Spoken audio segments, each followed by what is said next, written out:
Sa baryong San Isidro, kung saan ang umaga ay laging may amoy ng basang lupa at bagong saing, kilala si Mang Nestor bilang isang tahimik ngunit masayahing tricycle driver. Hindi siya mayaman. Ang bahay ila ay yari sa kahoy na ilang beses nang napinturahan at natuklap muli. Ang bubong ay yero na maingay kapag umuulan, at ang bakuran nila ay sapat lamang para sa ilang halamang gulay at isang lumang bangkong kahoy sa ilalim ng mangga. Ngunit sa bawat gabing sabay-sabay silang kumakain at sa bawat umagang naririnig ang tawanan ng kanilang anak, pakiramdam ni Mang Nestor ay hindi sila kulang. Ang asawa niyang si Aling Pilar ang ilaw ng kanilang tahanan. Hindi man marangya, malinis at maayos niyang naaalagaan ng bahay. Marunong siyang tumawa kahit kapos ang ulam. Marunong din siyang magtipid ng hindi ipinaparamdam sa mag-ama na salat sila. Kung si Mang Nestor ang katawan ng pamilya, si Pilar ang puso nito.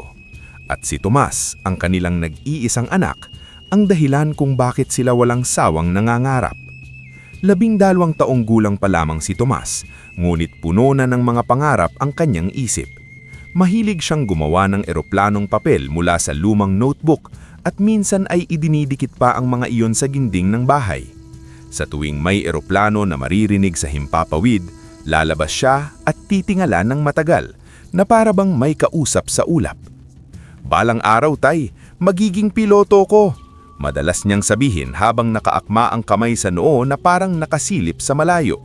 "Isasakay ko kayo ni nanay sa eroplano. Sa bintana pa kayo uupo." "Sa bintana talaga?" Biro ni Mang Nestor habang naghuhugas ng mukha sa may poso. "Oo, para makita ninyo kung gaano kaliit ang baryo natin mula sa taas." Tatawa si Aling Pilar at hahaplusin ang buhok ng anak. "Basta wag mo kaming iiwan habang lumilipad ka." "Hindi, Nay. Kayo ang una kong pasahero." Kapag naririnig iyon ni Mang Nestor, parang gumagaan ang pagod niya sa pamamasada. Hindi kalakihan ng kita sa tricycle. May mga araw na maayos ang pasada, lalo na kapag araw ng palengke o may pista sa kalapit baryo. Ngunit may mga araw ding kulang pa sa pang-ulam ang maiuuwi niya.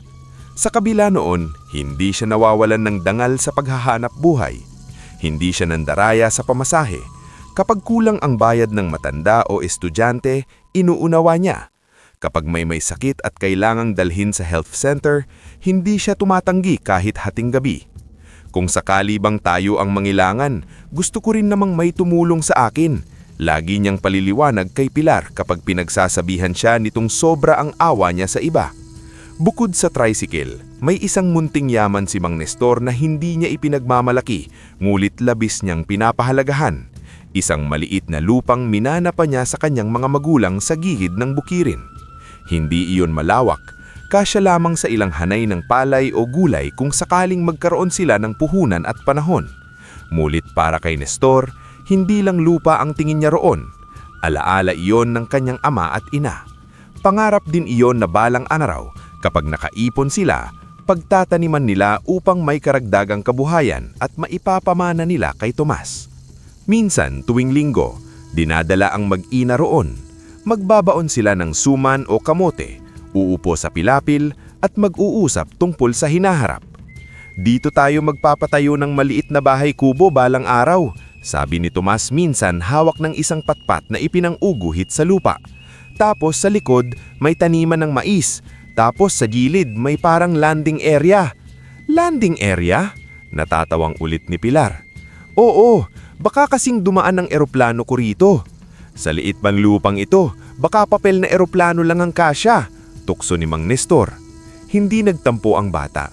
Sa halip ay tumawa rin siya at ibinato sa hangin ang hawak niyang eroplanong papel. Saglit nilang sinundan ng tingin ng paglipad nito bago bumagsak sa damuhan. Sa maliliit na sandaling iyon, pakiramdam ni Mang Nestor ay sapat na ang buhay. Hindi man sila mayaman, ngunit buo sila. Sa baryo, marami ang gusto kay Mang Nestor dahil magaan siyang kasama. Mahilig siyang magkwento sa mga pasahero. Hindi mga kwentong malalaki, kundi simpleng bagay na nakakapagpangiti. Tungkol sa tandong ng kapitbahay na mas maaga pang tumilaw kaysa alarm clock, sa batang sumakay sa tricycle na nakatulog sa tricycle at muntik nang maiwan sa dulo ng ruta, o sa sarili niyang kabataan na puro kalokohan bago siya naging responsable dahil kay Pilar. Bakit ba ang saya mong tao, Nestor? Minsang tanong ng kapwa driver na si Lando habang nagyoyosi sa terminal. Kung ako sayo, nainis na ako sa liit ng kita. Kapag inuna ko ang inis, lalo lang liliit ang pera. Mas mabuting umuwi akong pagod kaysa umuwi akong masama ang ugali. Pagdating sa bahay, palagi siyang sinalubong ni Tomas na nagdadala ng tsinelas niya. Minsan naman ay si Pilar na may hawak ng tabo ng tubig para makapaghilamos siya agad. Kapag may gandang kita, bumibili siya ng kunting prutas o tinapay na paborito ng mag-ina. Kapag kulang, nadadaan na lang sa biro. Anak, sabi niya isang gabi habang sabay-sabay silang kumakain ng munggo at tuyo.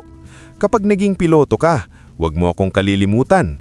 Kahit gawin mga lang akong tagabukas ng pinto ng eroplano. Hindi pwede, tay. Kayo ang VIP. Aba, sosyal. Very important parents, sabi ng bata sabay kindat. Tawa ng tawa si Pilar, ngunit napansin niya na putla ang bingbi ng mag-ina ng gabing iyon. Hindi gaanong kumain ng asawa at maya-maya'y napapahawak sa tagiliran. Masakit ba? Agad niyang tanong. Pagod lang siguro, sagot ni Pilar, pilit na nakasmile. Baka dahil sa init kanina. Kinabukasan, napansin niya ulit na parang madaling paguri ng asawa. Minsan na may nahihingal kahit simpleng paglalaba lamang. Minsan na may natutulala sa harap ng kalan na parang nawawala sa sarili. Kapag tinatanong niya, iisa lang ang sagot. Ayos lang ako, huwag kang mag-alala. Ngunit ang isang lalaking matagal ng kabisado ang bawat kilos ng kanyang asawa ay marunong ding makaramdam kapag may hindi tama. Lumipas ang mga araw at bagaman nagpapatuloy ang nakagawi ang saya sa bahay, may bahid na ng lihim na pangamba sa dibdib ni Mang Nestor. Isang gabi, habang mahimbing nang natutulog si Tomas sa tabi ng lamparang mahina ang liwanag, nakita niyang gising pa si Pilar. Nakaupo siya sa gilid ng papag, hawak ang tagiliran at nakatitig lamang sa dilim. Hindi siya nagsalita agad. Lumapit siya at marahang umupo sa tabi nito. Pilar, mahina niyang sabi. Sabihin mo sa akin ang totoo. Huminga ng malalim ang babae. Pagharap nito sa kanya, nakita ni Mang Nestor ang pagod na pilit itinatago sa loob ng maraming araw. Natatakot ako, Nestor. Bulong nito. Sa labas ng bahay, dahan-dahang umiihip ang hangin sa mga dahon ng mangga. Sa loob naman, unang sumagi sa isip ni Mang Nestor ang pakiramdam na may isang bagay na malapit nang bumago sa tahimik nilang buhay. Hindi na pinaghintay ni Mang Nestor ang umaga ng sumunod na araw. Maaga niyang isinakay si Aling Pilar sa tricycle at dinala sa munting klinika sa bayan. Tahimik lamang ang asawa sa biyahe. Wala na iyong lakas magbiro.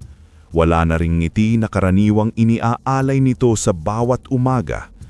Nakayuko lamang ito, hawak ang maliit na panyo, habang ang mga daliri nito ay bahagyang nanginginig sa kandungan. Mabilis lang sana ang konsultasyon kung ordinaryong pagod o trangkaso lamang ang problema. Ngulit nang tignan ng doktor ang presyon, kulay ng balat at ang mga inirereklamong pananakit, agad siyang nagbigay ng request para sa mga laboratorio. Iyon ang unang beses na naramdaman ni Mang Nestor na tila humihigpit ang paligid sa kanya. Kahit ang simpleng papel na iniabot ng doktor ay parang may bigat na agad sa kanyang balikat. Mas mabuti pong masuri agad, sabi ng doktor. May ilang sintomas na hindi natin dapat ipagwalang bahala. Sa mga sumunod na araw, pabalik-balik sila sa klinika at laboratorio. Gumagastos sila sa bawat kuha ng dugo, sa bawat gamot na pansamantala lamang namang nagpapagaan at sa bawat pamasahe papunta at pauwi. Hindi na rin makapasada ng maayos si Mang Nestor. Minsan ay kalahating araw lamang siyang nakakabiyahe dahil kailangan niyang samahan si Pilar. Minsan na may wala na siyang lakas biyahe matapos maghapon sa ospital. Habang lumilipas ang mga araw, lalong nahahalata ang pagbabago kay Aling Pilar.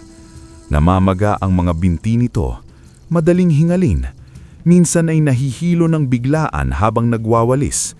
Minsan na may sumusuka kahit kaunti lamang ang kinain. Hindi na rin niya kayang itago ang sakit sa likod ng ngiti. Isang hapon, Nakatayo si Tomas sa labas ng klinika habang hawak ang supot ng mga gamot ng nanay niya.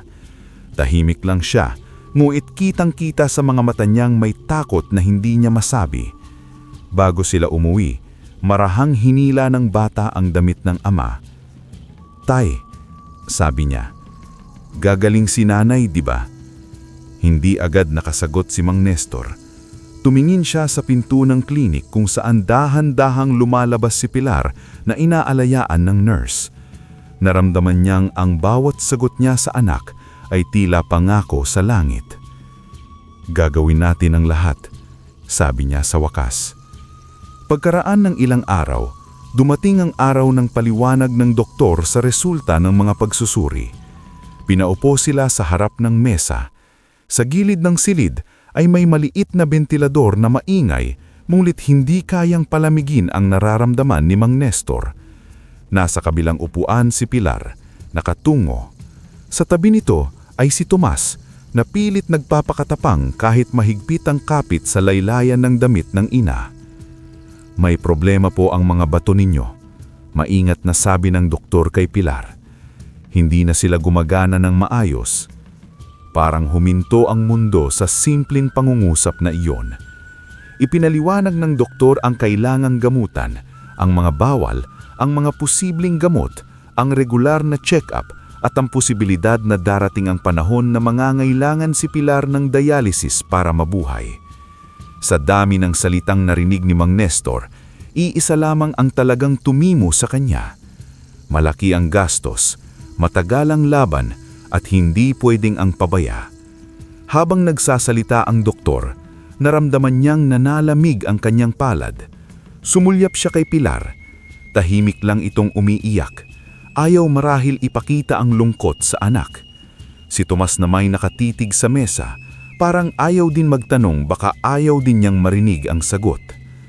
Mula noon, nagsimula ang buhay nilang umiikot sa gamot, bawal na pagkain, at pangambang baka lumala ang kondisyon ni Pilar. Pilit nilang pinagaan sa umpisa. Nagtipid sila sa lahat. Bawasan ng ulam, bawasan ng ilaw sa gabi, ipagpaliban ang pagbili ng bagong tsinelas ni Tomas. Huwag munang ipaayos ang tagas sa rubong. Ang bawat baryang natitipid ay inilalaan para sa check-up at gamot. Ngunit ang sakit sa buto ay hindi natitinag sa simpleng pag-iingat lamang. Dumating ang araw na muling dinala si Pilar sa ospital dahil sobrang taas ang presyon at hirap sa paghinga. Doon, matapos ang ilang pagsusuri, sinabi ng doktor ang salitang matagal nilang kinatatakutan. Kailangan na po siyang i-dialysis. Napatayo si Mang Nestor sa gulat. "Dok, wala na bang ibang paraan?" Sa kalagayan niya ngayon, ito po ang makakatulong para mailabas ang mga lason sa katawan. Hindi pwedeng ipagpaliban. "Magkano? Gaano kadalas? Saan kukuha ng pambayad?" Iyon ang sunod-sunod na pumasok sa isip ni Mang Nestor. Parang may malaking batong inihulog sa dibdib niya habang ang doktor ay nagpapatuloy sa pagpapaliwanag. Alam niyang hindi nila kakayanin iyon sa kasalukuyang kita niya sa tricycle. Hindi kung linggo-linggo, hindi kung pati gamot at laboratorio ay isasabay. Kinagadihan, habang nakahiga si Pilar sa ospital, naglakad mag-isa si Mang Nestor labas ng gusali. Umupo siya sa semento malapit sa waiting shed, itinukod ang mga siko sa tuhod, at doon lamang siya tuluyang napayuko. Sa buong buhay niya, sanay siyang humanap ng paraan sa hirap. Sanay siyang magbanat ng buto, magtiis ng gutom, humarap sa init at ulan. Ngunit ibang usapan kapag ang kapalit ng kakulangan ay ang buhay ng pinakamamahal mong tao. Maya-maya, may umupo sa kanyang tabi, si Tomas. Hindi siya nakatingin sa kanyang ama, nakaharap lamang siya sa madilim na parking lot. "Tay," sabi niya, "pwede ko bang ibenta yung laruan kong kotse?" Napapikit si Mang Nestor. "Anak, pati na rin yung mga comics ko. Pati na rin yung sapatos ko pang PE. Hindi ko naman laging ginagamit."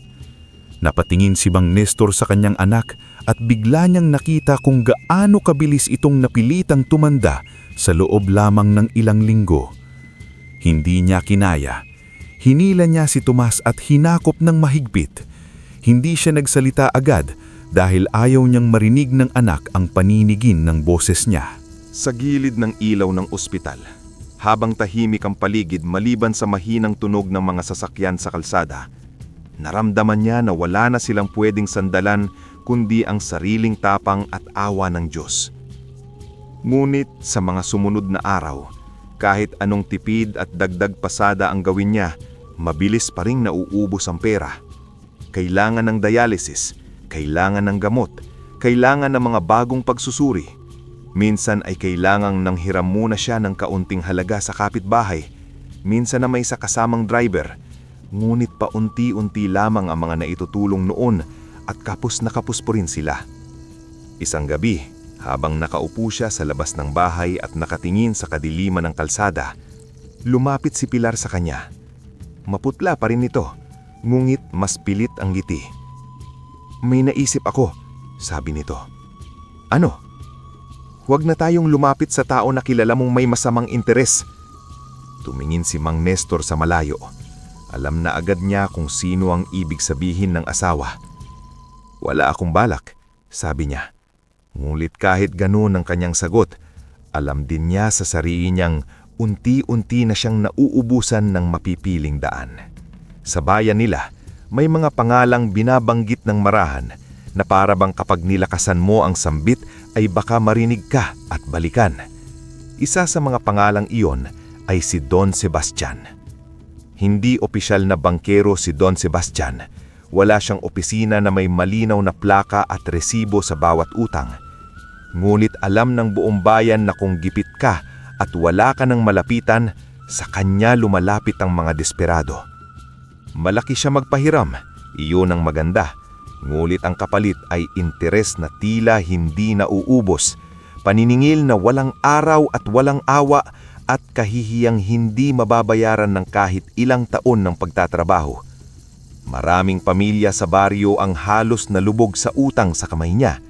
Ngunit dahil laging may matinding pangangailangan, laging may bagong kumakatok sa kanyang gate. Ilang gabi pang ipinaglaban ni Mang Nestor sa sarili niya ang paglapit doon.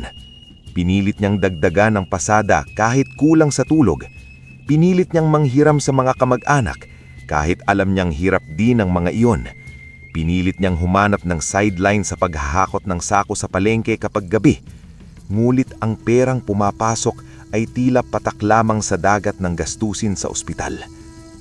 Dumating ang araw na kailangan ng bayaran ang susunod na dialysis ni Pilar at wala nang sapat sa kanyang bulsa kahit pagsama-samahin pa ang nalikom niya sa isang linggong halos walang pahinga. Kagabihan, nakaupo siya sa tabi ng papag habang tulog si Tomas at gising si Pilar. "Pupunta ako bukas sa bayan," mahinang sabi niya. Hindi siya tinignan ni Pilar agad. Nakatitig lamang ito sa bubong na parang binibilang ang mga tagas na natuyo na. "Kay Don Sebastian," bulong nito. Hindi nakasagot si Mang Nestor.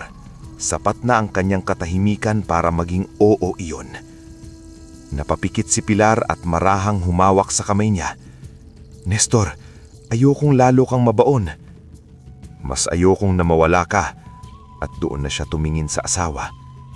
"Hindi kita papabayaan." Kinabukasan, nakatayo siya sa tapat ng malaking bahay ni Don Sebastian. Mataas ang bakod, malapad ang gate, makintab ang sasakyan sa garahe. Ibang-iba sa mga bahay na nakasanayan niya sa baryo. Isang katulong ang nagbukas ng maliit na pinto at siya'y pinapasok matapos tanungin ang sadya. Sa loob ng sala, malamig ang hangin dahil sa malaking bentilador at makakapal na kortina. May mga mamahaling muebles na halatang hindi pa kailanmang naranasan ni Mang Nestor na maupuan. Pakiramdam niya ay may putik ang tsinelas niya kahit kaliligo lang niya bago umalis. Ilang sandali pa, lumabas si Don Sebastian. Matangkad ito, may puting buhok, ngunit matalim pa rin ang mga mata. Maayos ang polos at pantalon, at may tungkod na hindi naman yata tunay na kailangan, kundi ginagamit lamang para lalo siyang magmukhang makapangyarihan. Ang ngiti niya ay hindi mainit. Iyon ay ngiting marunong mangilatis ng kahinaan. Si Nestor, tama. Sabi niya habang umuupo sa malaking silyon. Narinig ko na ang tungkol sa asawa mo. Tumanggo si Mang Nestor. Kailangan ko po ng pera para sa gamutan niya. Magkano? Nang banggitin ni Nestor ang halaga, bahagyang tumaas ang kilay ni Don Sebastian, ngulit hindi naman nagulat. Para sa lalaking sanay sa desperasyon ng iba, iyon ay isa lamang numero. Kayang-kaya naman, basta may usapan. Ipinatawag niya ang kanyang katiwala at naglabas ng papel. Ipinaliwanag ang interes, ang dagdag kada linggo, ang parusa kapag huli ang bayad, ang posibilidad na may ari-ari ang mahatak kung hindi makabayad. Habang nagsasalita ang katiwala, parang naririnig lamang niya ang lagaslas ng tubig sa tenga niya. Masyadong mataas, masyadong mabigat, masyadong mapanganib. Ngulit sa likod ng lahat ng iyon ay ang mukha ni Pilar sa ospital. Hindi ba pwedeng babaan kahit kaunti ang interes, Don? Lakas loob niyang tanong. Umupong ng tuwid si Don Sebastian at sumandal ng bahagya na parang natutuwa siyang narinig ang pakiusap na iyon. Nestor, kung may hibang handang magpahiram sa iyo sa mas magaan na kondisyon, doon ka. Hindi kita pinilit pumunta rito. Pero nandito ka dahil alam mong ako lang ang kayang maglabas ng ganyang halaga sa loob ng isang araw. Walang galit ang boses nito. Mas masakit pa nga dahil kalmado ito. Parang isang katotohanang inilalatag sa mesa. Ikaw ang nangangailangan, kaya ikaw ang luluhod. Muling tumingin si Mang Nestor sa papel. Kung pipirma siya, alam niyang papasok siya sa isang lagunas na mahirap ng balikan. Ngulit kung hindi siya pipirma, paano na ang dialysis ni Pilar? Paano ang susunod na linggo? Paano ang mga gamot? Pipirma ka ba o hindi? Tanong ni Don Sebastian, sabay pihit ng singsing sa daliri. Nilingon ni Mang Nestor ang pinto sa likuran niya. Sandali niyang naisip ang kanyang tricycle, ang lupang minana ng kanyang mga magulang, ang pangarap ni Tomas, ang dangal na inalagaan niya sa mahabang taon. Ngunit naisip din niya ang asawa niyang pilit na numingiti, kaba sa panghihina. Hinawakan niya ang ballpen. Bago pa man dumikit ang dulo niyon sa papel, nagsalita muli si Don Sebastian. Isa pa, Nestor. Sa aking mang salita at pirma ay hindi laruan. Kapag sinabing linggo ang bayad, linggo. Kapag sinabing may interes, may interes. Ayoko sa mahihina ang loob. Nagtagpo ang mga mata nila. Doon unang tunay na naramdaman ni Mang Nestor na hindi pera lamang ang pinapasok niya. Isang uri iyon ng pagkabihag. Gayunman, pinirmahan niya ang papel. Ilang sandali pa, inilatag sa mesa ang perang kailangan niya. Halos gusto niya iyong dakmain agad at tumakbo palabas para maibayad kaagad sa ospital. Ngunit may bahagi sa kanya na parang naiwan sa mesa kasama ng lagdang iniwan niya roon. Habang tumatayo siya para umalis, muling nagsalita si Don Sebastian. Gawin mo ang lahat para hindi ka mahuli sa bayad, Nestor. Mabait ako sa marunong tumupad. Pero sa mga nagpapalusot, iba ako. Paglabas niya ng gate, pakiramdam ni Mang Nestor ay mas mainit ang araw kaysa karaniwan. Nasa kamay niya ang perang makakaligtas sa asawa kahit pansamantala. Ngunit sa kaibuturan ng dibdib niya, alam niyang may kasama iyong kapalit na hindi agad susukatin ng mata. Sa pag-uwi niya sa bahay, hindi niya nagawang ngumiti ng buo kay Pilar nang inabot niya ang pera. At ng gabing iyon, habang tahimik na natutulog ang mag-ina, gising si Mang Nestor, nakatitig sa dilim at unti-unting nauunawaan na sa bawat araw na lilipas, hindi lang siya makikipaglaban sa sakit ng asawa niya, kundi pati sa lalaking nagsimulang dumikit sa anino ng kanilang buhay. Sa mga unang linggo matapos mangutang kay Don Sebastian, may kakaibang ginhawang dumaan sa bahay ni Mang Nestor. Naituloy ang dialysis ni Pilar, nabibili ang ilan sa mga gamot. May kaunting pagkain na naiuuwi si Nestor nang hindi agad ibinibilang ang bawat butil ng bigas.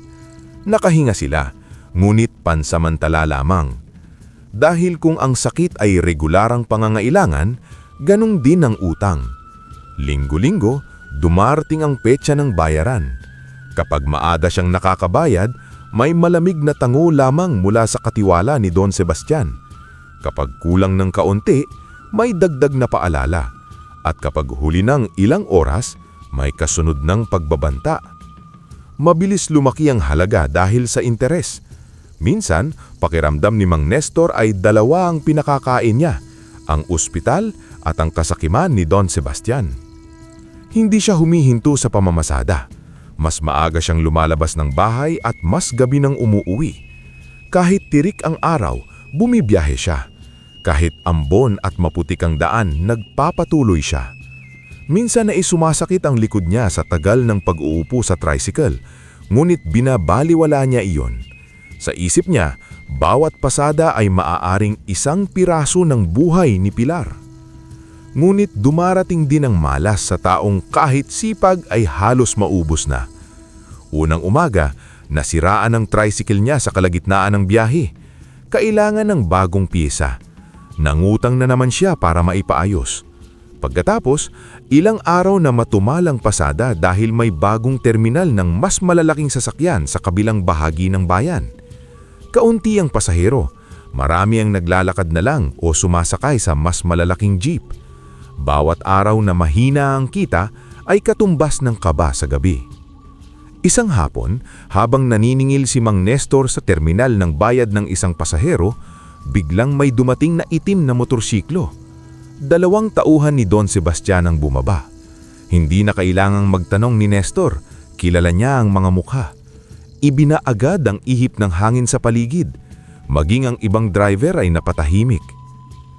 May paalala si Don, sabi ng isa, nakataas ang baba. Kulang ka nung nakaraang linggo. Babayaran ko mamayang gabi, mahina ho ng sagot ni Nestor. Nagkasabayan lang ang pambili ng gamot at pagpapaayos ng tricycle. Tumawa ng maikli ang lalaki. Hindi interes ang nagpapahinga kapag may dahilan ka. Pinilit ni Mang Nestor na huwag pumatol sa tono. Mababayaran ko. Siguraduhin mo, sabi ng ikalawa. Ayaw ni Don na pilaghihintay. Pag-alis ng dalawa, hindi na nawala ang init sa batok ni Nestor. Pakiramdam niya'y hubad siya sa harap ng kapwa driver. Wala man silang direktang sinabi, alam niyang narinig ng lahat ang paniningil. Unti-unti nang lumalabas sa publiko ang pangil ng kanyang pagkakautang. Kinagabihan, matapos siyang mag-abot ng bayad sa bahay ni Don Sebastian, nilapitan siya mismo ng matanda sa balkon. Nestor, alam mo namang ayoko ng abala. Kung hirap ka na sa takbo ng bayad, pag-isipan mong ibang paraan. Ano pong ibig mong sabihin? Tumikhim si Don Sebastian at tumingin sa tricycle na nakaparkada sa labas. Minsan para mabuhay ang mas mahalaga, may kailangang bitawan. Hindi agad sumagot si Nestor, ngunit naintindihan niya ang ibig sabihin. Sa mga sumunod na araw, ipinaglaban pa niya ang tricycle. Ipinilit niya na baka kaya pa. Baka may makahiram pa siya para mapuno. Hinawakan niya ang ballpen. Bago pa man dumikit ang dulo niyon sa papel, nagsalita muli si Don Sebastian. Isa pa, Nestor. Sa aking mang salita at pirma ay hindi laruan. Kapag sinabing linggo ang bayad, linggo. Kapag sinabing may interes, may interes. Ayoko sa mahihina ang loob. Nagtagpo ang mga mata nila. Doon unang tunay na naramdaman ni Mang Nestor na hindi pera lamang ang pinapasok niya. Isang uri iyon ng pagkabihag. Gayunman, pinirmahan niya ang papel. Ilang sandali pa, inilatag sa mesa ang perang kailangan niya. Halos gusto niya iyong dakmain agad at tumakbo palabas para maibayad kaagad sa ospital. Ngunit may bahagi sa kanya na parang naiwan sa mesa kasama ng lagdang iniwan niya roon. Habang tumatayo siya para umalis, muling nagsalita si Don Sebastian. Gawin mo ang lahat para hindi ka mahuli sa bayad, Nestor. Mabait ako sa marunong tumupad. Pero sa mga nagpapalusot, iba ako. Paglabas niya ng gate, pakiramdam ni Mang Nestor ay mas mainit ang araw kaysa karaniwan. Nasa kamay niya ang perang makakaligtas sa asawa kahit pansamantala. Ngunit sa kaibuturan ng dibdib niya, alam niyang may kasama iyong kapalit na hindi agad susukatin ng mata.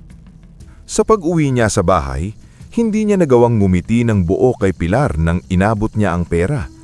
At nang gabing iyon, habang tahimik na natutulog ang mag-ina, gising si Mang Nestor, nakatitig sa dilim at unti-unting nauunawaan na sa bawat araw na lilipas, hindi lang siya makikipaglaban sa sakit ng asawa niya, kundi pati sa lalaking nagsimulang dumikit sa anino ng kanilang buhay. Sa mga unang linggo matapos mangutang kay Don Sebastian, may kakaibang ginhawang dumaan sa bahay ni Mang Nestor. Naituloy ang dialysis ni Pilar, nabibili ang ilan sa mga gamot. May kaunting pagkain na naiuuwi si Nestor nang hindi agad ibinibilang ang bawat butil ng bigas. Nakahinga sila, ngunit pansamantala lamang. Dahil kung ang sakit ay regularang pangangailangan, ganun din ang utang. Linggo-linggo, dumarating ang petsa ng bayaran. Kapag maaga siyang nakakabayad, may malamig na tango lamang mula sa katiwala ni Don Sebastian. Kapag kulang ng kaunti, may dagdag na paalala. At kapag huli ng ilang oras, may kasunod ng pagbabanta. Mabilis lumaki ang halaga dahil sa interes. Minsan, pakiramdam ni Mang Nestor ay dalawa ang pinakakain niya, ang ospital at ang kasakiman ni Don Sebastian. Hindi siya humihinto sa pamamasada. Mas maaga siyang lumalabas ng bahay at mas gabi nang umuuwi. Kahit tirik ang araw, bumibiyahe siya. Kahit ambon at maputik ang daan, nagpapatuloy siya. Minsan ay sumasakit ang likod niya sa tagal ng pag-uupo sa tricycle, ngunit binabaliwala niya iyon. Sa isip niya, bawat pasada ay maaaring isang piraso ng buhay ni Pilar. Ngunit dumarating din ang malas sa taong kahit sipag ay halos maubos na. Unang umaga, nasiraan ang tricycle niya sa kalagitnaan ng biyahe. Kailangan ng bagong piyesa. Nangutang na naman siya para maipaayos. Pagkatapos, ilang araw na matumalang pasada dahil may bagong terminal ng mas malalaking sasakyan sa kabilang bahagi ng bayan. Kaunti ang pasahero, marami ang naglalakad na lang o sumasakay sa mas malalaking jeep. Bawat araw na mahina ang kita ay katumbas ng kaba sa gabi. Isang hapon, habang naniningil si Mang Nestor sa terminal ng bayad ng isang pasahero, biglang may dumating na itim na motorsiklo. 2 tauhan ni Don Sebastian ang bumaba. Hindi na kailangang magtanong ni Nestor, kilala niya ang mga mukha.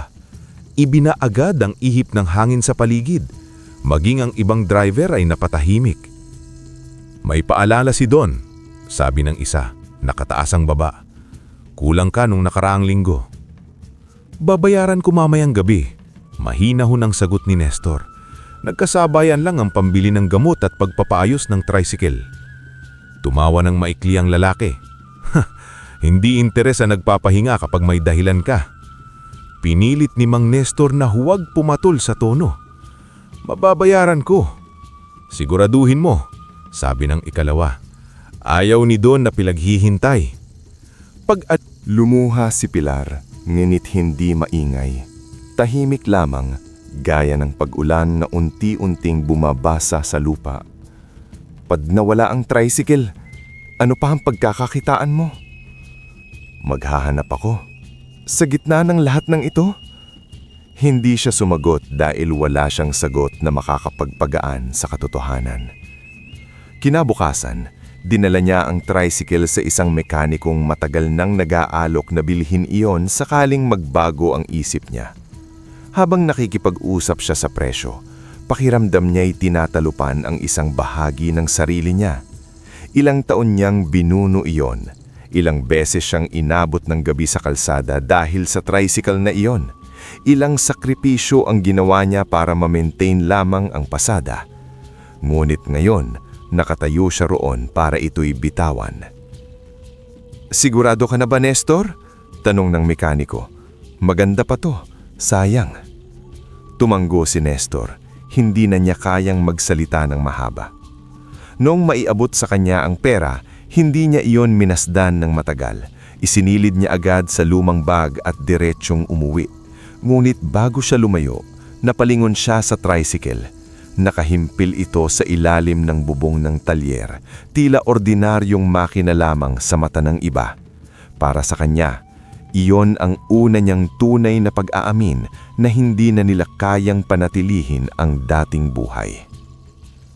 Pagdating sa bahay, nakita niya si Tomas sa may pintuan. Napatingin agad ang bata sa likod niya. Hinahanap ang tricycle. "Tay," sabi nito, "nasaan na?" Hindi na niya pinatapos ang tanong. Inabot niya ang anak at hinaplos ang ulo nito. "May mas importante muna tayong aalagaan." Tahimik na napaluha si Tomas, ngunit pinilit nitong huwag humagulgol. Mas masakit pa para kay Mang Nestor ang katahimikang iyon kaysa anumang sigaw. Sa loob ng bahay, si Pilar ay napayuko lamang, hawak ang dulo ng kumot, na parabang ang pagkawala ng tricycle ay isa pang bagay na kailangang ilibing ng buhay sa dibdib nila. Noong gabing iyon, unang natulog si Mang Nestor nang wala nang iniisip na biyaheng maaga kinabukasan. Ngunit handip sa ginhawa, lalo siyang binigatan. Dahil sa unang pagkakataon sa napakahabang panahon, wala na siyang sasakyan na ilalabas sa umaga, at ang pera na nasa tabi niya ay pansamantalang panali lamang sa lubid ng pagkakalunod nila. Pagkawala ng tricycle, tila mas naging tahimik ang bahay ni Mang Nestor, ngulit hindi iyon katahimikang payapa. Iyon ay katahimikang puno ng kulang. Kulang sa tunog ng makina sa umaga, kulang sa pag-asang may kikitain sa maghapon, kulang sa paniniwalang kaya pa nilang pigilan ng paglubog. Hindi natigil si Nestor sa paghahanap ng paraan. Gumigising pa rin siya ng maaga, ngunit hindi na para bumiyahe. Minsan ay namamasada siya bilang pahinante sa jeep ng kakilala, palit ng maliit na bayad. Minsan naman ay nagkakarga ng sako sa palengke. Minsan naman ay sumasama sa pagbubuhat ng hollow blocks sa construction site sa bayan. Ang problema, ang lahat ng iyon ay pasulput-sulput lamang. Wala roong katiyakan, at ang sakit ni Pilar at interes ni Don Sebastian ay parehong ayaw maghintay.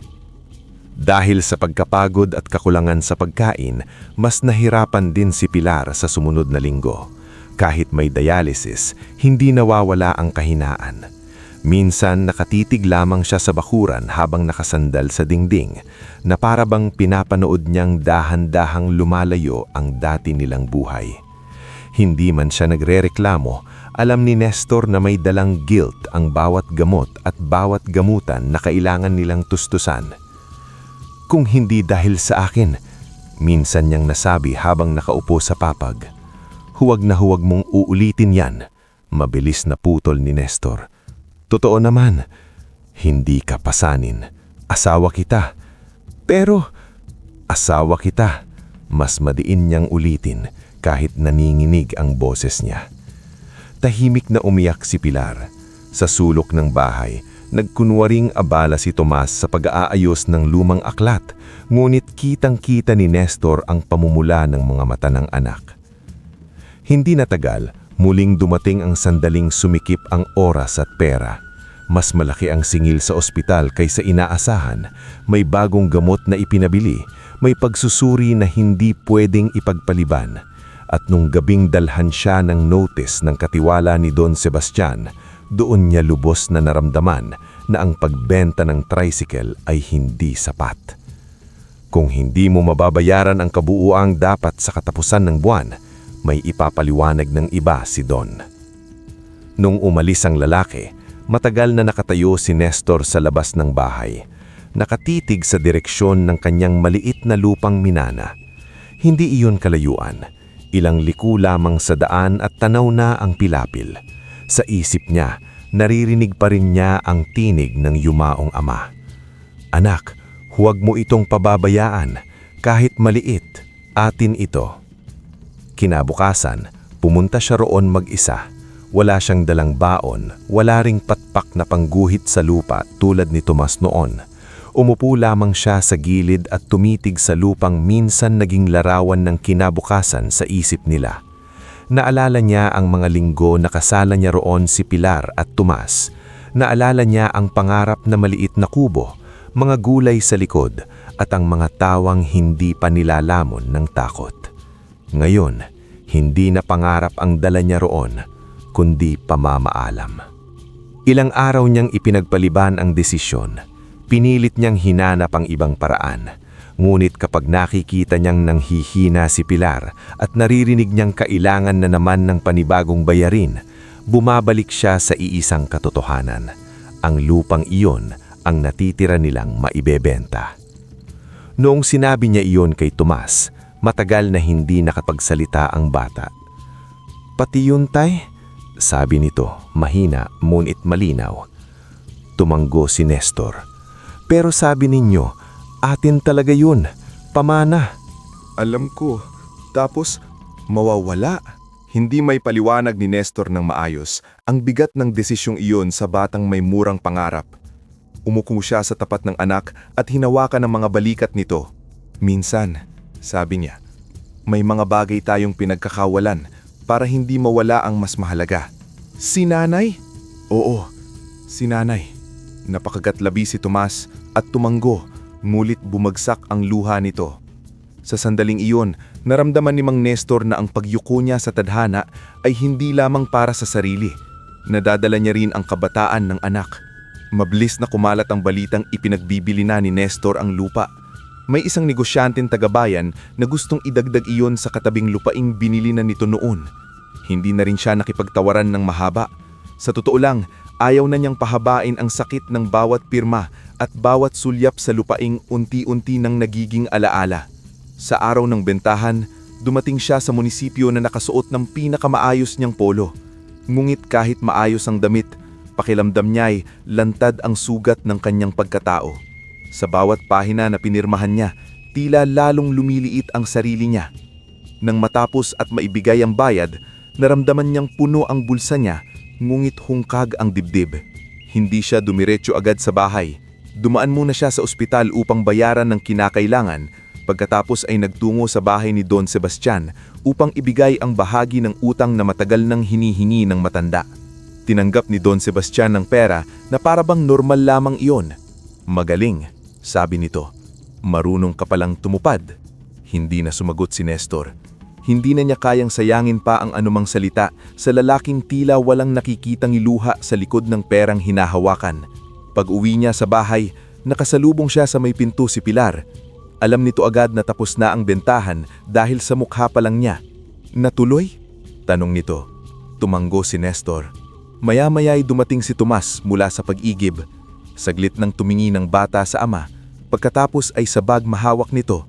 Pagkatapos ay malayo sa direksyong alam nilang wala na ang lupaing dati nilang tinatawag na sa kanila. Hindi siya nagsalita. Pumasok lamang siya sa loob at inilapag ang timba ng marahan. Iyon ang katahimikang hindi malilimutan ni Nestor sa buong buhay niya. Kinagabihan, umulan ng malakas. Sa gitna ng ingay ng patak sa yero, hiniga si Nestor ngunit hindi nakatulog. Sa isip niya ay paulit-ulit ang larawan ng papel na nilagdaan niya, ng mukha ng anak, ng lupang iniwan niya sa ibang kamay. Pakiramdam niya ay wala nang natitira sa kanya, kundi ang pangakong huwag bibitiw kay Pilar. Kinaumagahan, maaga siyang lumabas kahit wala namang malinaw na pupuntahan. Hindi niya kayang manatili sa loob ng bahay habang dinadala ng ulan ang huling alaala ng lupaing nawala. Naglakad siya ng walang direksyon hanggang makarating sa bakuran ng kanyang pinsan si Dario. Lasenggo, pabaya, at matagal nang walang pakialam sa kahit ano basta may maiinom. Doon, sa gilid ng bakod na putik ng putik, may nakita siyang hayop na halos hindi na niya makilalang kabayo. Payat na payat ito, kita ang mga buto, sugatan ng tagiliran, nakagapos sa sirang poste at nakatungo na parang tinanggap na lamang ang gutom, sakit at paghihintay sa dulo.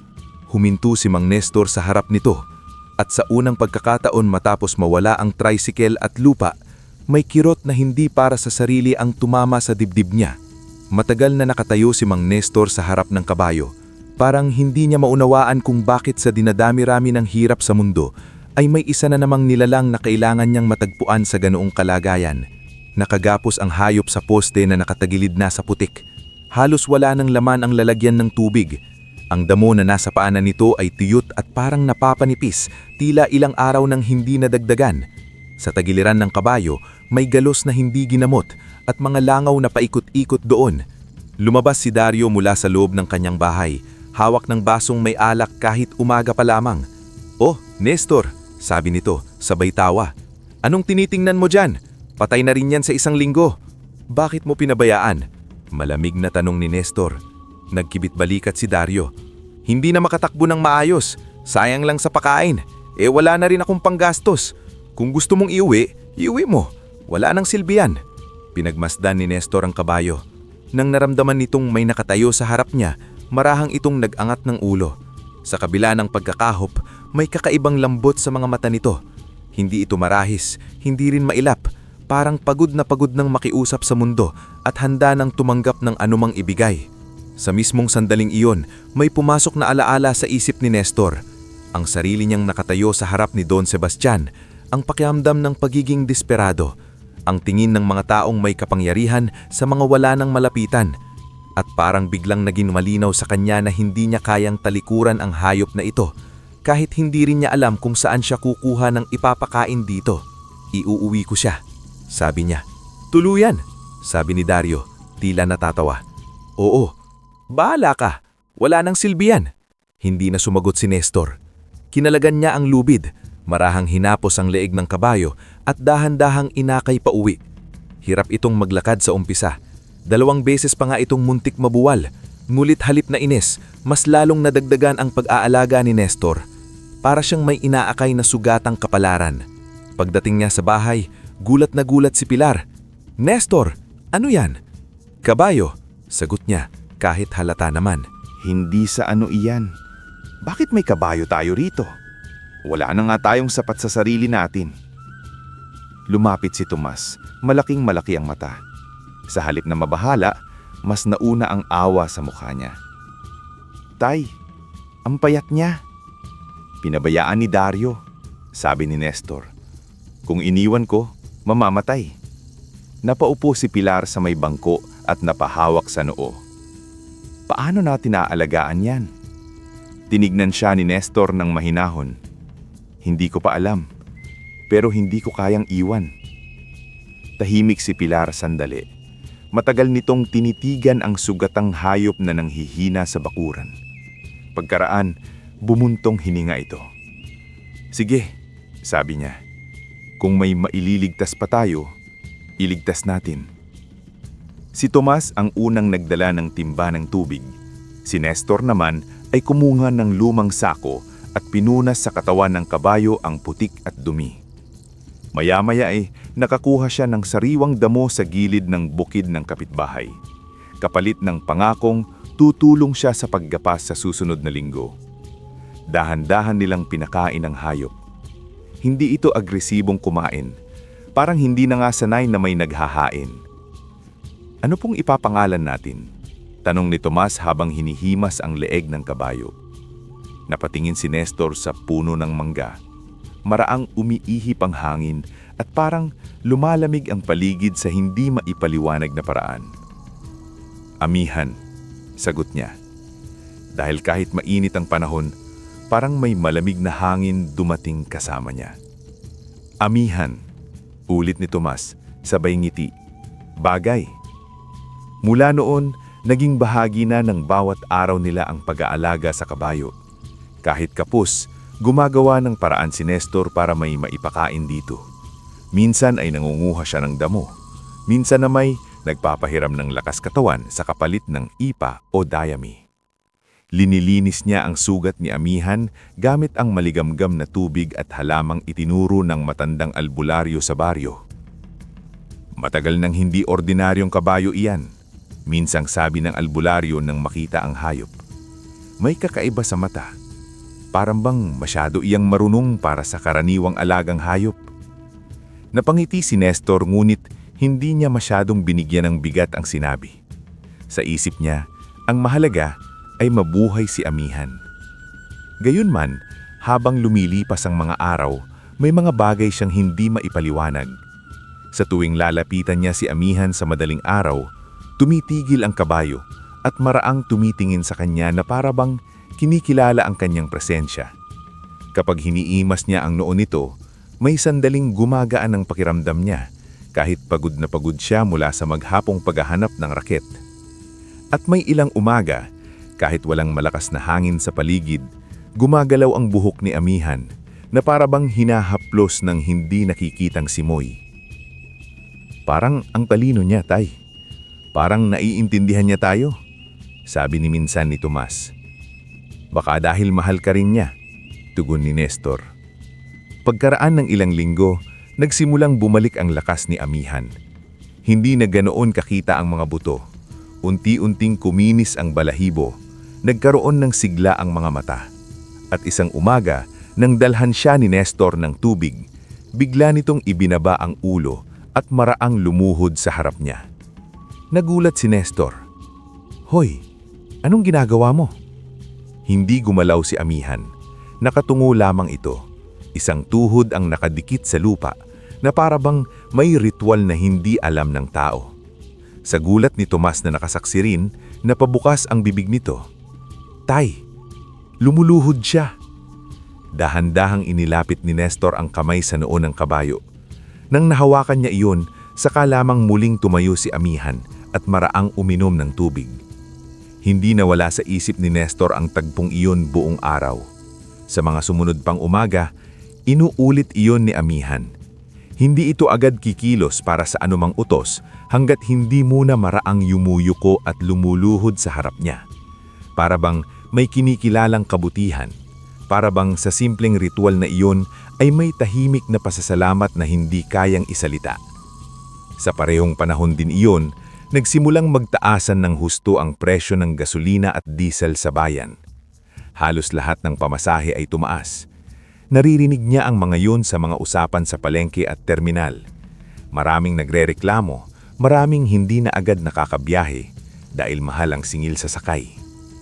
Habang nakaupo sa isang hapon sa bakuran at pinagmamasdan si Amihan na lumalakad na ng mas maayos, may pumasok na ideya sa isip niya. Unang mahina lamang, ngulit habang lumalakas ang oras, lalong lumilinaw. May lumang kalesa ng isang kakilala sa ibang baryo na matagal nang hindi ginagamit. At mayroon na siyang kabayong unti-unti nang bumabalik ang lakas. Hindi agad siya nagsalita. Ngulit nang nahaplos niya ang leeg ni Amihan at naramdamang matatag na ang katawan nito, tila may malamig na hangin dumaan sa pagitan nila, na parabang may tahimik na pagsang-ayon mula sa anumang puwersang hindi niya maipaliwanag. Hindi naging madali ang pagsisimula. Kailangan munang makita ni Mang Nestor ang lumang kalesang nabanggit sa kanya ng isang kakilala sa ibang baryo. Halos kalansang na lamang ito nang unang makita niya. May kalawang ang ilang bakal, luma ang gulong, at ang upuan ay may punit tila ilang taon nang hindi naaarawan ng maayos. Pero sa taong wala ng tricycle at desperadong bumalik sa paghahanap buhay, ang bagay na tinitignan ng iba bilang pagod na kahoy at bakal ay maaari pang maging pag-asa. Kung gusto mo, hulugan mo na lang, sabi ng may-ari si Mang Celso. Matagal na rin namang wala yung gamit. Tinanggap iyon ni Nestor ng may malaking pasasalamat. Ilang araw niyang ninayos ang kalesa sa abot ng makakaya. Kinuskus ang kalawang, pinatibay ang ilang tornilyo, nilagyan ng bagong tela ang upuan sa tulong ni Pilar, kahit mahina pa ay pinilit manahi para lang makatulong. Si Tomas naman ay abala-abala sa pagpahid ng alikabok at pagkukumpuni ng mumunting dekorasyong kahoy sa gilid. Nang dumating ang araw na susubukan nila si Amihan sa paghila, may halong kaba at pag-asa sa dibdib ni Mang Nestor. Maaga pa lamang ay nasa bakuran na siya. Bahagyang hamog pa ang damo. Tahimik ang paligid, liban sa huni ng ibon at mahinang tunog ng kalderong inilalatag ni Pilar sa kusina.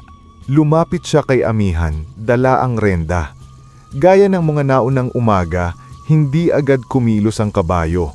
Sa halip, humarap muna ito sa kanya, marahang yumuko at saka lumuhod sa harap niya. Napailing si Nestor, ngunit hindi na siya nagulat.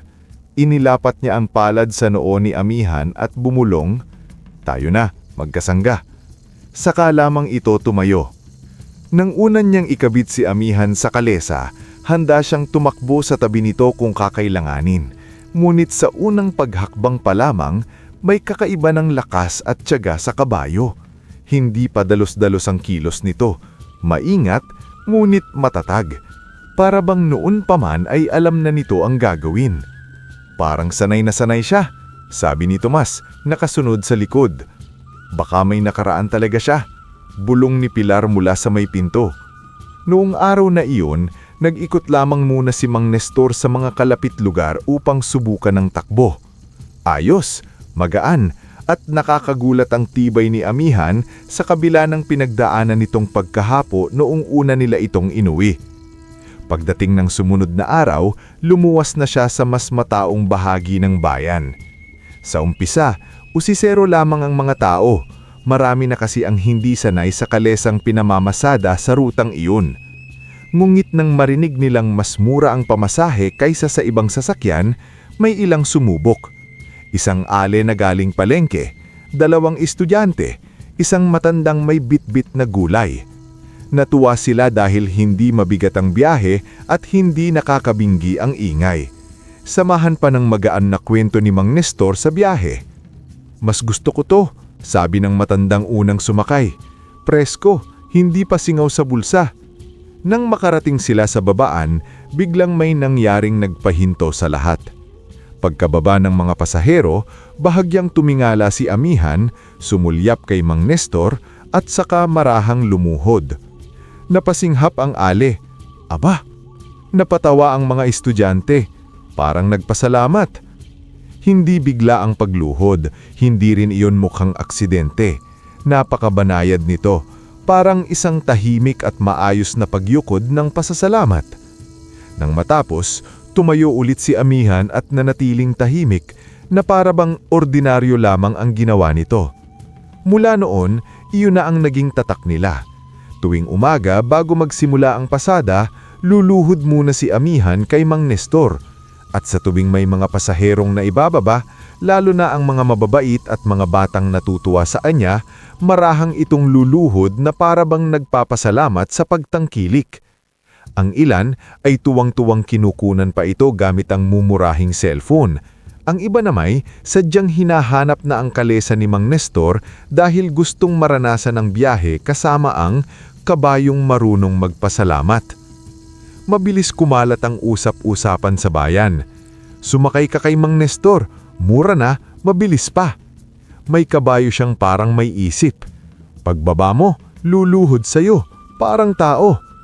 Dahil mahal ang gasolina at diesel, maraming pasahero ang naghahanap ng mas murang alternatibo. Naging patok ang kalesa ni Nestor, hindi lamang dahil sa presyo, kundi dahil kakaiba ang buong karanasan. Mabait ang kutsero, magaling magkwento, maayos ang upuan, tahimik at matatag ang kabayo, at may ritual pang ikinatutuwa ng mga tao. Minsan, isang batang babae ang pumalakpak nang lumuhod si Amihan. Mama, ang bait niya! Isang beses naman, may matandang lola na napaliha bahagya. Parang naiintindihan niya ang kabutihan. Hindi man eksaktong naiintindihan ni Nestor ang pinagmumulan ng kakaibang asal ni Amihan, hindi niya iyon ipinagmamayabang. Kapag tinatanong siya, simple lang ang sagot niya. Baka marunong lang talagang tumanaw ng utang na loob. Sa bawat araw na dumarami ang sakay nila, dumarami rin ang kita nila. Hindi man agad malaki, sapat para mabawasan ang pangamba. Mas nakakabili sila ng masustansyang pagkain, mas naitatawid ang dialysis ni Pilar, minsan na may natitira pang kaunti para sa baon ni Tomas at sa hulog sa kalesa.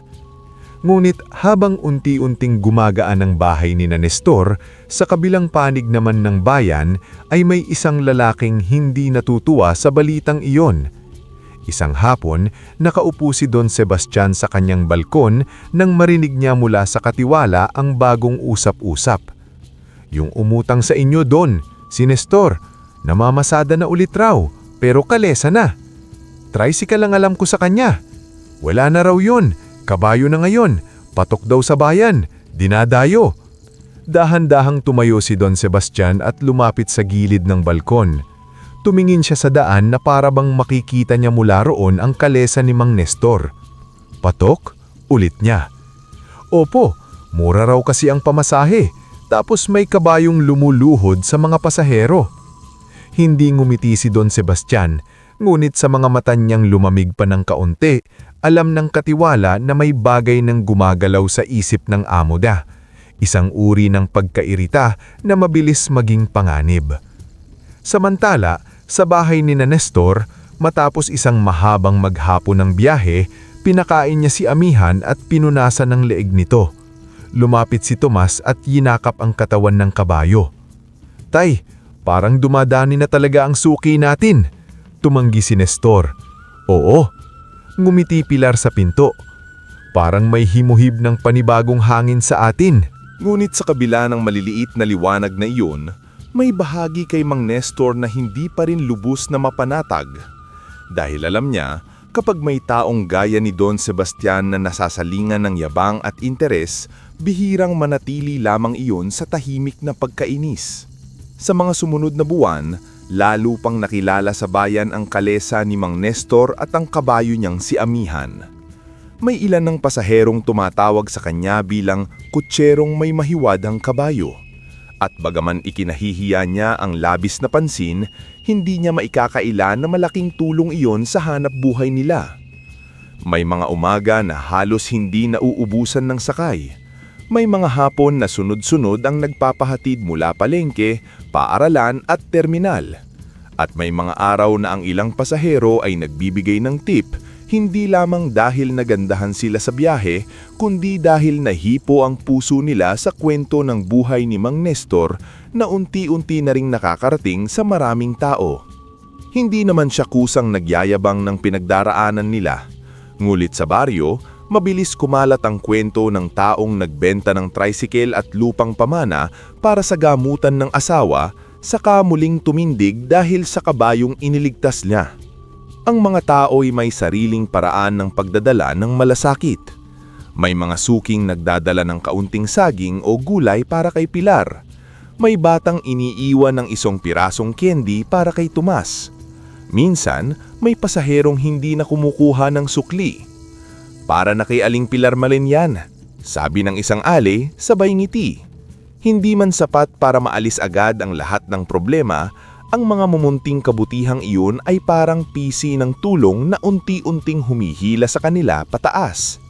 Dahil dito, nagkaroon ng lakas ng loob si Mang Nestor na ipa-check up ng mas kumpleto muli si Pilar sa mas malaking ospital sa siyudad.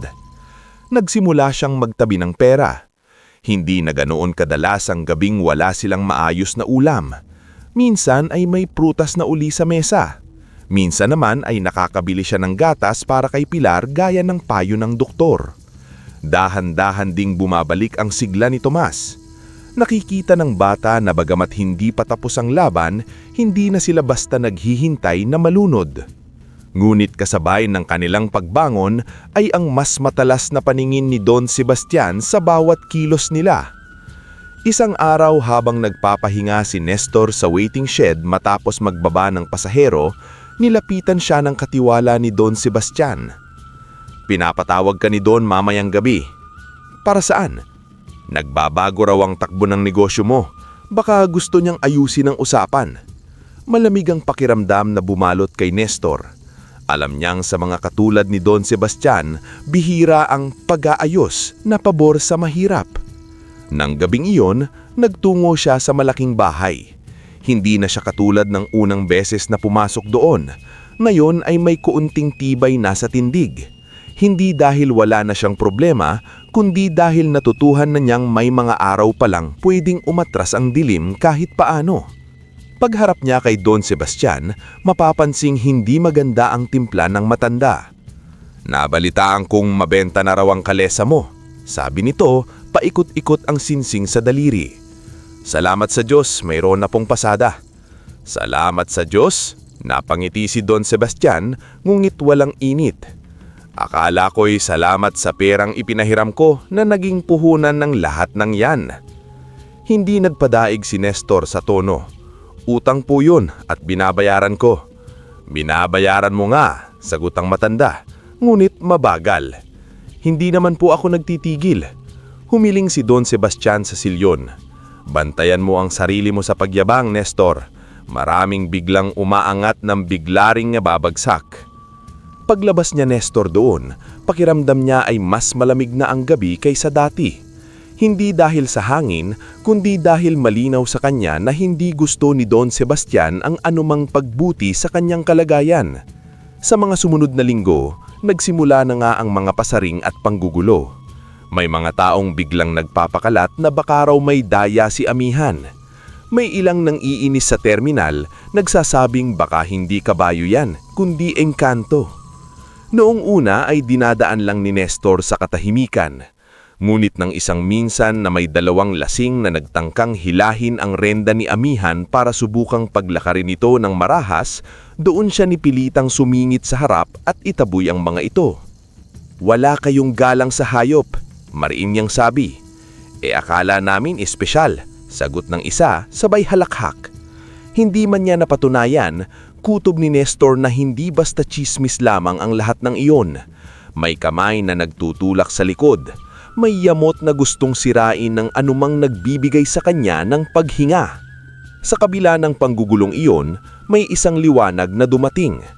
Matapos ang masusing pagsusuri sa ospital, kinausap sila ng nephrologist ni Pilar.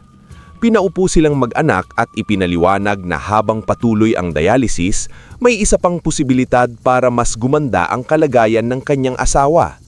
Maaring maging kandidato si Aling Pilar na kidney transplant, sabi ng doktor. Napatayo halos si Tomas sa narinig.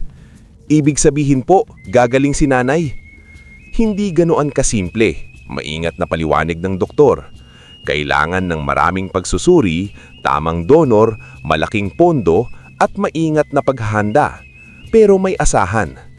Ang salitang may asahan ay tila muling nagpaikot sa mundo ni Mang Nestor. Paglabas nila sa ospital, tahimik silang lumakad patungo sa terminal. Hindi pa sila handang magsaya ng todo dahil alam nilang napakalaking hamon.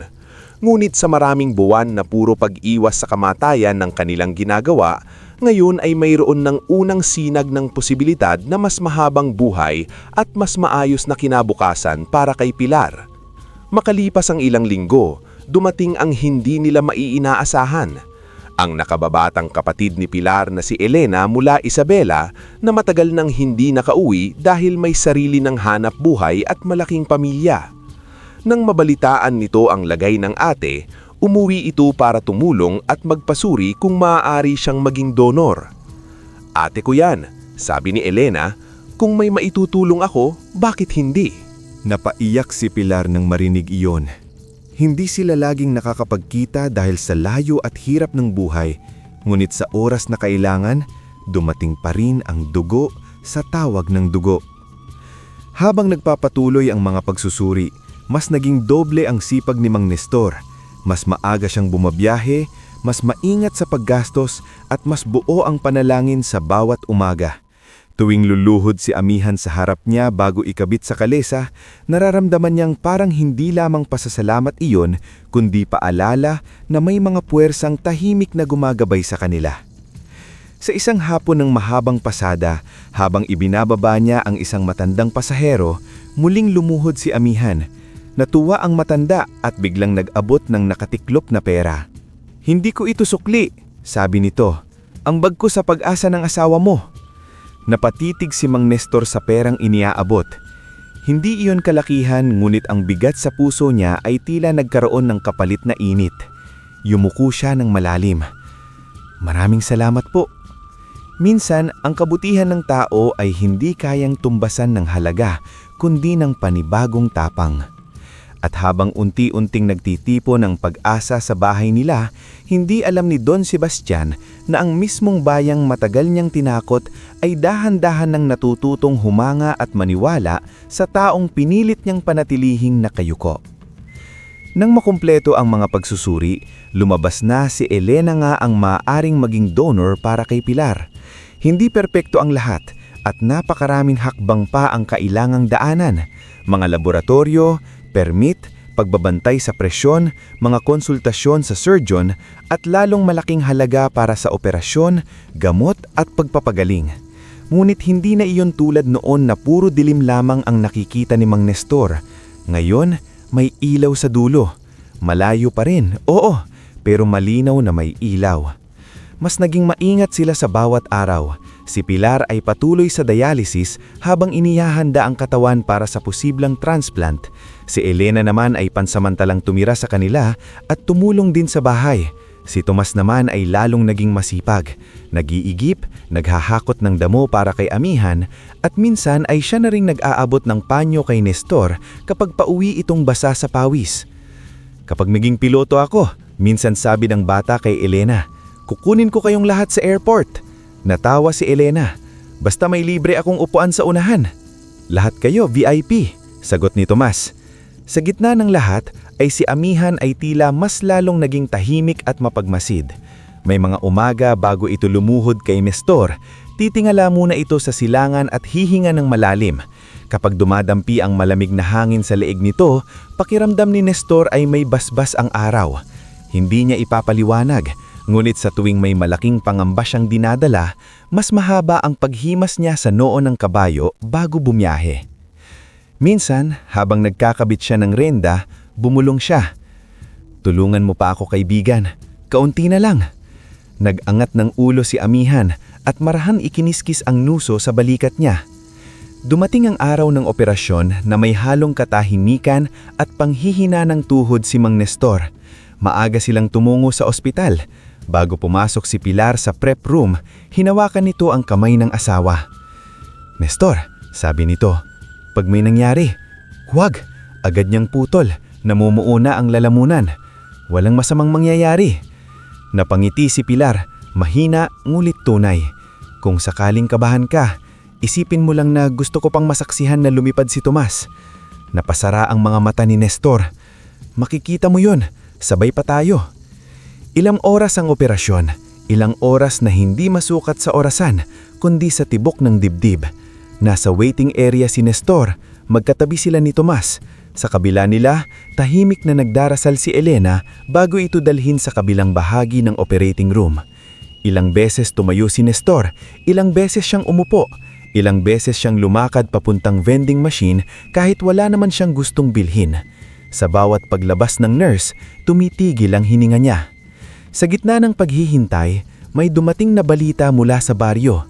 Dumating si Lando sa ospital, hingal-hingal na. Nestor, tawag nito. Anong nangyari? May 2 lalaking pumunta sa bahay ninyo kanina. Tinanong si Tomas kung nasaan ka raw tapos umikot sa bakuran. Buti na lang naroon ang kapitana at ilang kapitbahay kaya umalis. Malamig na malamig agad ang pakiramdam ni Nestor. Hindi man binanggit ang pangalan, alam niyang may iisang taong kayang manggulo sa panahong ganito. Mga tao ni Don Sebastian, singit ni Lando. May nakita. Napalunok si Nestor. Gusto niyang tumakbo uwi. Gusto niyang harapin ang sino mang pumapasok sa bakuran nila sa araw na nakasalalay ang buhay ng asawa niya. Ngunit sa parehong sandali, may ilaw sa itaas ng operating room at may babaeng nakahiga roon na ipinaglalaban ang muling pagkakataon sa buhay. Panganlabutan mo muna dito, sabi ni Lando, hawak ang balikat niya. Naroon ang mga tao, hindi mapapabayaan ang bahay mo. Sa unang pagkakataon, naramdaman ni Nestor ng malinaw na hindi na siya nag-iisa. Ang mga taong dating simpleng pasahero at kakilala lamang ay unti-unti nang nagiging sandalan. Makalipas ang ilang oras pa, lumabas ang Sir John. Tumayo silang lahat. Matagumpay ang transplant, sabi nito. Nasa kritikal ngunit maayos na kalagayan ng pasyente. Kailangan pa ng masusing pagbabantay, pero maganda ang unang tugon. Parang biglang bumalik ang hangin sa baga ni Mang Nestor. Naupo siya at nahawakan sa mukha. Katabi niya, tahimik na umiyak si Tomas. Hindi iyon iyak ng takot, kundi iyak ng paglabas ng bigat na matagal nang pinipigilang humulog. Hindi pa roon nagtatapos ang laban. Sa mga sumunod na araw, maselang ang pagbabantay. Mahina si Pilar. May mga gamot na kailangang bantayan. May mga oras na bahagyang tumataas ang lagnat at muling bumabalik ang kaba. Ngunit sa bawat araw na lumilipas, may maliit na pagbabago. Dumarami ang oras na gising siya, mas nagiging malinaw ang mga mata, mas naaabot niya ang kamay ni Nestor nang hindi nanginginig. Isang umaga, nang bahagyang nakaupo na si Pilar sa kama, Dinalhan siya ni Tomas ng papel na eroplano ginawa sa ospital habang naghihintay. "Nay," sabi nito, "practice flight." Napangiti si Pilar. Mahina, ngulit may liwanag na matagal nang hindi nilang nakita. Iyon ang ngiting tumama kay Nestor na parang umagang matagal nang nawala sa kanilang bahay at sa wakas ay bumalik. Pagkauwi nila matapos ang ilang linggo, sinalubong sila ng baryo ng may maliliit ngunit taos-pusong tulong. May kapitbahay na nagdala ng lugaw, may pasaherong nag-iwan ng kabang ng prutas, may mga batang bumati kay Tomas. Sa bakuran, nakatayo si Amihan, tahimik na tila naghihintay. Nang lumapit siya ni Nestor, lumuhod ang kabayo. Hindi niya alam kung dahil ba sa pagod, sa pasasalamat o sa lahat ng magkasamang emosyon, ngunit napahawak siya sa leeg ni Amihan at napaiyak.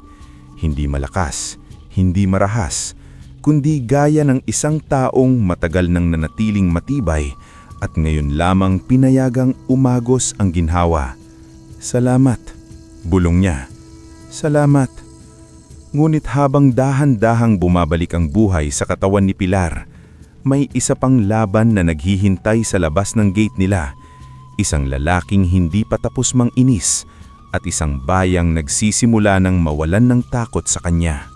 Matapos ang transplant, hindi agad naging magaan ang lahat, nguit malinaw na ang direksyon ng buhay ni Mang Nestor, pataas.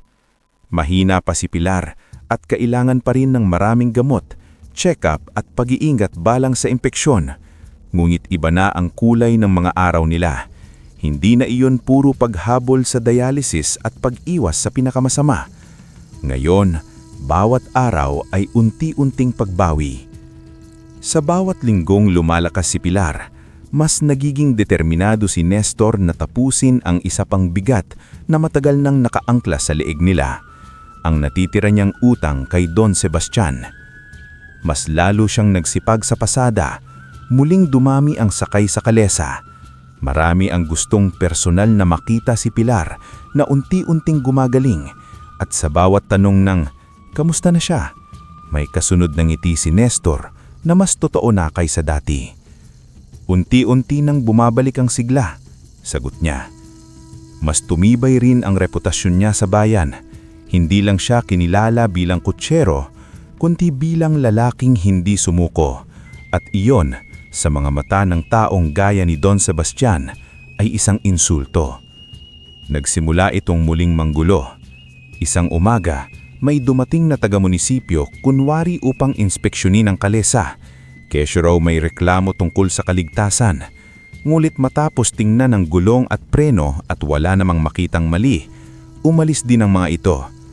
Isa pang araw, may mga lalaking humarang sa ruta ni Nestor at sinabing may bago raw ordinansa laban sa pagpapasada ng kalesa sa ilang bahagi ng bayan. Nang alamin niya sa kapitan, walang ganoong utos. Nagninit-ngiti si kapitan. "Pinaiikot lang kayo, may gustong sumakal sa kabuhayan mo." Hindi man tahasang binabanggit, unti-unti nang lumilinaw sa maraming tao kung sino ang nasa likod. Ang huli at pinakamasamang hakbang ay dumating isang gabi ng malakas na hangin. Kagagaling lamang ni Nestor sa kanyang huling pasada nang napansin niyang tila may aninong gumagalaw malapit sa kulungan ni Amihan. Mabilis niyang inilapagan gamit at tumakbo papunta roon.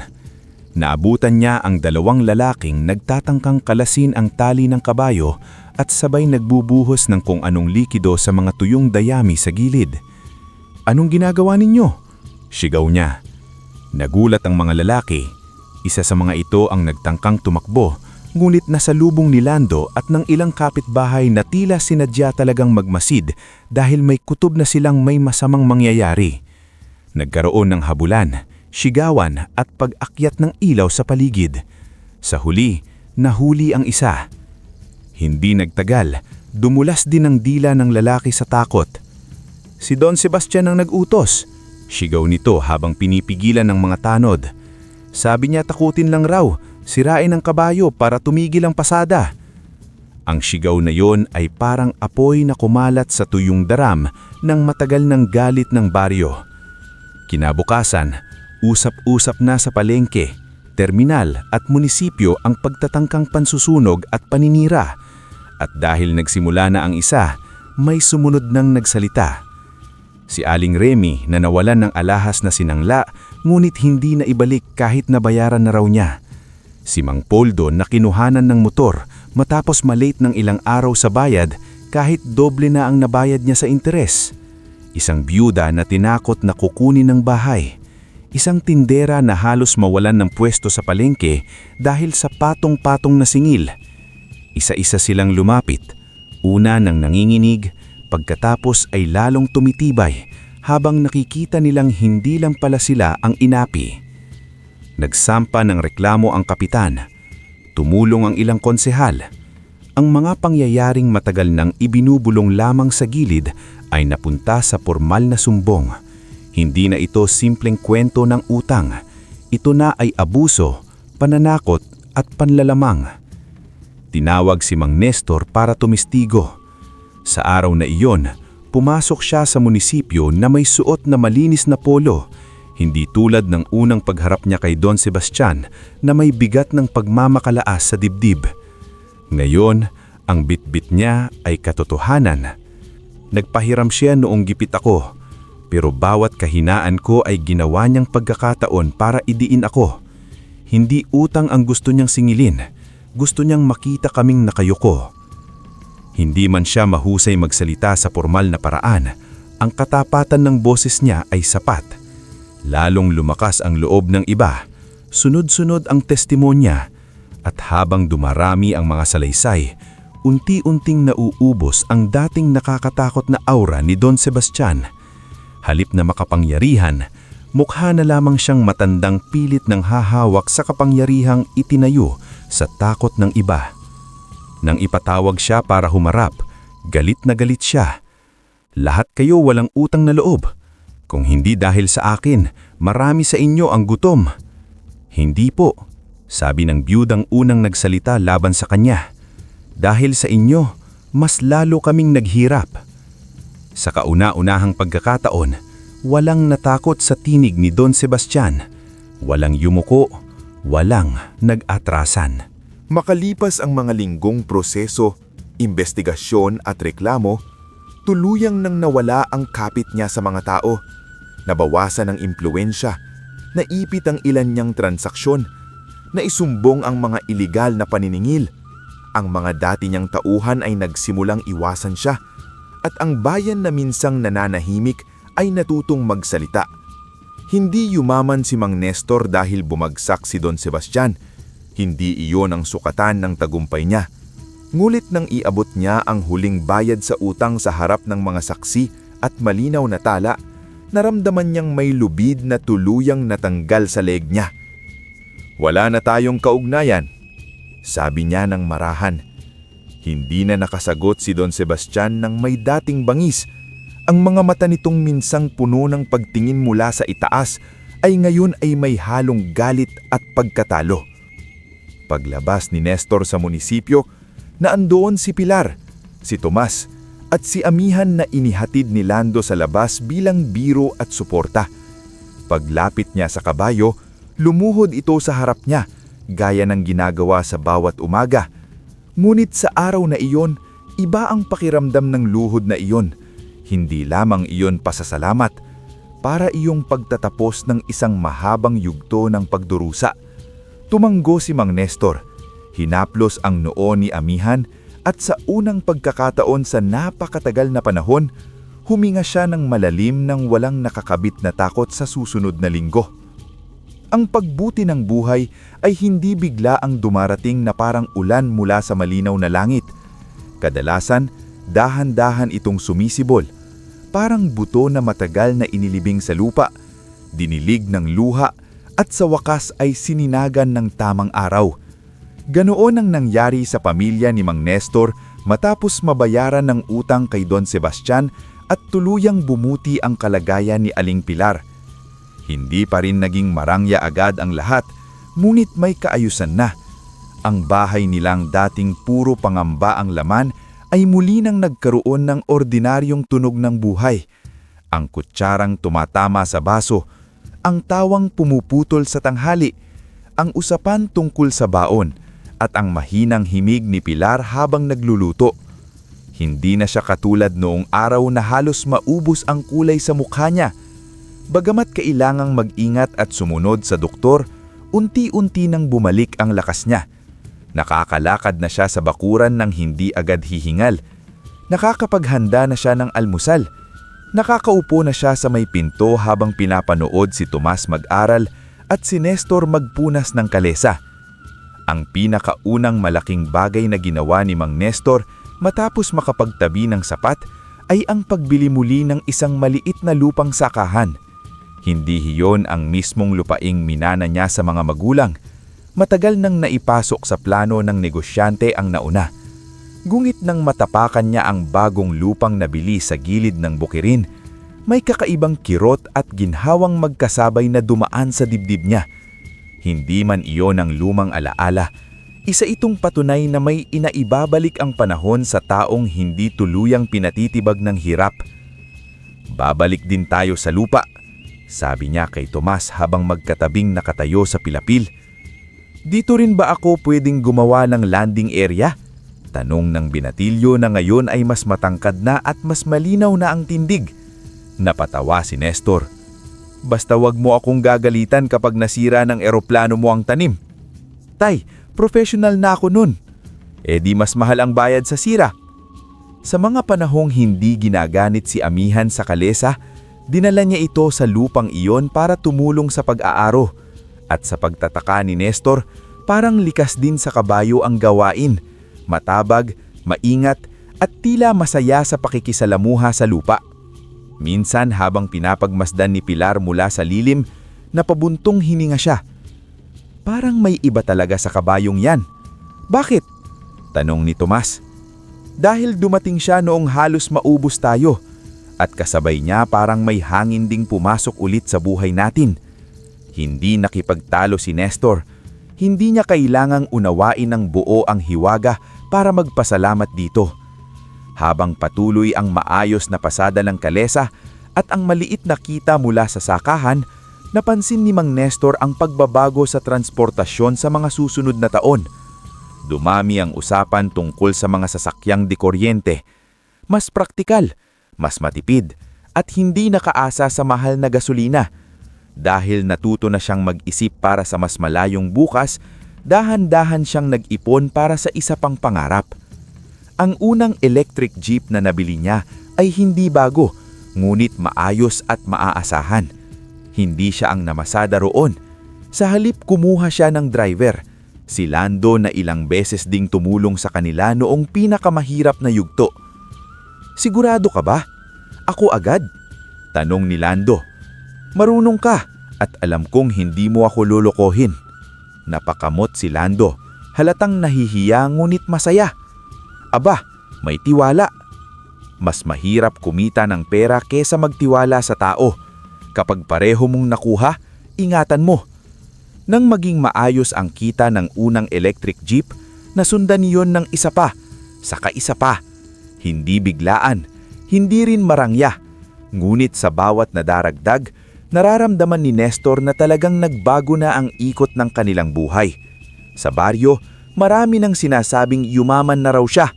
Ngunit sa sarili niya, hindi yaman ang unang pumapasok sa isip niya kapag tinitingnan ng mga jeep na may sariling ruta at driver. Ang una niyang inaisip ay kaligtasan, na hindi na sila basta-basta matitinag ng isang bayarin, isang sakit o isang taong gustong mang-api. Sa kabila noon, hindi niya iniwan ang kalesa. Bakit kayo pa rin ang bumibiyahe rito, Tay?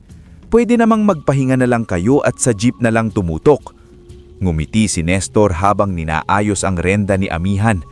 May mga bagay na kapag iniwan mo ay parang iniwan mo rin ang bahagi ng sarili mong lumaban. Hindi na umimik si Tomas. Timingnan na lamang siya kay Amihan na gaya ng dati, humaharap muna sa ama niya umaga, yumuyuko at saka lumuluhod. Pagkatapos ay ilalapat ng palad sa noo nito at bubulong ng, "Tayo na, magkasangga." At sa bawat ibinababa nilang pasahero, marahan pa ring lumuluhod si Amihan. dahilan upang maganis ang mga tao. Minsan ay may bagong pasaherong hindi makapaniwala. Minsan na may batang paulit-ulit na sumasakay dahil gusto lamang makita ang pagyuko ng kabayo. Ngunit para kay Mang Nestor, hindi na lang iyon palabas o kakaibang gawi. Iyon ay paalala sa kanya na may mga biyayang dumarating sa anyong hindi inaasahan. At kapag dumating iyon, kailangan mong tugunan ng kabutihan. Lumipas pa ang ilang taon, lalong tumangkad si Tomas. Naging mahusay sa eskwela. Hindi man agad naging piloto, malapit na siya roon. Mas malapit kaysa naisip nilang posible noong mga gabing binibilang nila ang baryang kulang para sa dialysis. Pilar naman ay lalong luminaw ang mga mata at may mga pagkakataong namumula ang pinsngi kapag napapagod sa kakatawa. Isang umaga, bago magsimula ang pasada, tumigil si Mang Nestor sa harap ng bakuran. Tahimik ang paligid. Ang hangin ay malamig at mabango, parang may dalang alaala ng lahat ng pinagdaanan nila. Sa loob ng bahay, tanaw niya si Pilar na naghahanda ng almusal. Naroon din si Tomas, nakayuko sa mesa, may hawak na libro at ballpen, ngunit nakangiti sa kung anong binasa. Lumapit si Nestor kay amihan. Gaya ng dati, lumuhod ito. Sa pagkakataong iyon, hindi agad niya nahaplos ang noo ng kabayo. Napatingin muna siya sa bahay, sa asawa, sa anak, sa liwanag na pumapasok sa bintana, sa mga tunog na minsang akala niya'y mawawala na sa kanilang magpakailanman. Bigla na lamang siyang napaluha. Hindi iyon luha ng pang-iinayang, hindi rin iyon luha ng bagong sugat. Iyon ay luha ng lalaking naalala ang lahat. Ang tricycle na ipinagbili, ang lupang pinakawalan, ang mga gabing nanginginig sa ospital, ang pagyukong ginawa niya sa harap ni Don Sebastian, ang takot na baka mawalan ng ina ang anak niya, ang gutom na tiniis nila, at ang araw na inakay niya pauwi ang isang payat na kabayong wala ring nagmamalasakit. Lumitaw si Tomas sa pintuan at napansin ng ama. "Tay!" Lumapit ang binata at inakap siya. Hindi na ito maliit na batang may eroplanong papel. Mabigat na rin ang balikat. At sa yakap nito ay ramdam ni Nestor ang isang pangako na hindi kailangang sabihin ng mahaba. "Tay?" tanong ni Tomas. Bagaman alam yata nito ang sagot. Dahan-dahang huminga si Nestor. "Masaya lang ako." Lumapit si Pilar, hawak ang bimpo at pinunasan ng sariling mata na bahagyaring namabasa. "Talaga lang?" Ngumiti si Nestor sa kanila, basang-basa ang mga mata. "Naalala ko lang kung gaano tayo kalayo sa kung nasaan tayo noon." Humigpit ang yakap ni Tomas. "Tay," sabi nito, "hindi mo lang kami iniligtas. Tinuruan mo rin kami kung paanong lumaban nang hindi nagiging masama." Napapikit si Nestor. Ang simpleng pangungusap na iyon ay mas mabigat pa sa lahat ng perang minsang pinagpaguran niyang mahanap. Hinaplos niya ang noo ni amihan. "Tayo na, may mga taong naghihintay pa." Tumayo ang kabayo, matatag at mahinahon. At habang dahan-dahang umusad ang kalesa sa daan, kasabay ng malamig na ihip ng hangin sa umagang iyon, alam ni Mang Nestor na ang tunay na biyayang umuwi sa kanila ay hindi lamang pera, lupa o mga sasakyang naipundar. Ang tunay na biyaya ay ang pamilyang muling nabuo, dangal na hindi tuluyang nalunod, at pusong marunong pa ring yumuko sa kabutihan kahit ilang ulit nang sinubukang yurakan ng buhay.